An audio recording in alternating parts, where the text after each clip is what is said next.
এই দিনটিত ভগৱান বিষ্ণুৰ নৱম অৱতাৰ গৌতম বুদ্ধৰ জন্ম হৈছিল। গতিকে এই দিনটিক বহুতো শুভ আৰু মহত্বপূৰ্ণ মানা হয়।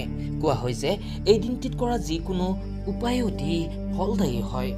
লগতে এই দিনটিত কৰা পূজা অৰ্চনাৰ দ্বাৰা সকলো সমস্যাই সমাপ্ত হয়। গতিকে এই পূৰ্ণিমা তিথিৰ দিনটিত যদি কিছু বিশেষ উপায় কৰা হয় তেন্তে জীৱনত লক্ষ্মী দেৱীৰ বিশেষ কৃপা লাভ কৰিবলৈ সক্ষম হয়।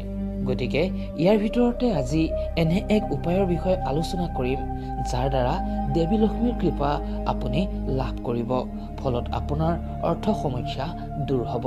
গতিকে জানো আহক ইয়াৰ সম্বন্ধে।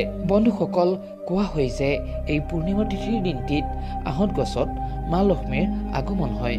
গতিকে এই দিনটিত ৰাতিপুৱা স্নান আদি কৰি আহঁত বৃক্ষৰ তলত মিঠা জল অৰ্পণ কৰাটো অত্যন্ত মংগল হয়। ইয়াৰ দ্বাৰা লক্ষ্মী দেৱীৰ কৃপা লাভ হয়। ইয়াৰ লগতে যদি এই পূৰ্ণিমাৰ দিনটিত মা লক্ষ্মীৰ পূজা কৰাৰ সময়ত মা লক্ষ্মীৰ ফটো বা প্ৰতিমাৰ সন্মুখত 11টা কৰি ৰাখি সেই কৰিকেইটাত হালধিৰে তিলক কৰিব।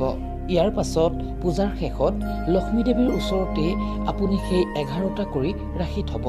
পাছৰ দিনা সেই 11টা কৰি এখন ৰঙা কাপোৰত বান্ধি আপুনি ঘৰৰ এনে ঠাইত ৰাখিব য'ত আপুনি টকা পইচা ৰাখে। বন্ধুসকল, এই পূৰ্ণিমাৰ দিনা কৰা এই বিশেষ উপায়টিৰ দ্বাৰা আপোনাৰ অৰ্থ সমস্যা লাহে লাহে দূৰ হ'ব আৰু অৰ্থনৈতিক দিশত উন্নতি ঘটিব। সেয়েহে এই পূৰ্ণিমাৰ দিনটিত সম্পূৰ্ণ বিশ্বাস সহিত আপুনি এই উপায়টি কৰি চাব পাৰে। আপুনি ইয়াৰ নিশ্চিতভাৱেই ফল লাভ কৰিব। গতিকে ভিডিঅ'টি যদি ভাল পালে তেন্তে তলত কমেণ্টত শুদ্ধ মনে লিখক জয় মা মহালক্ষ্মী।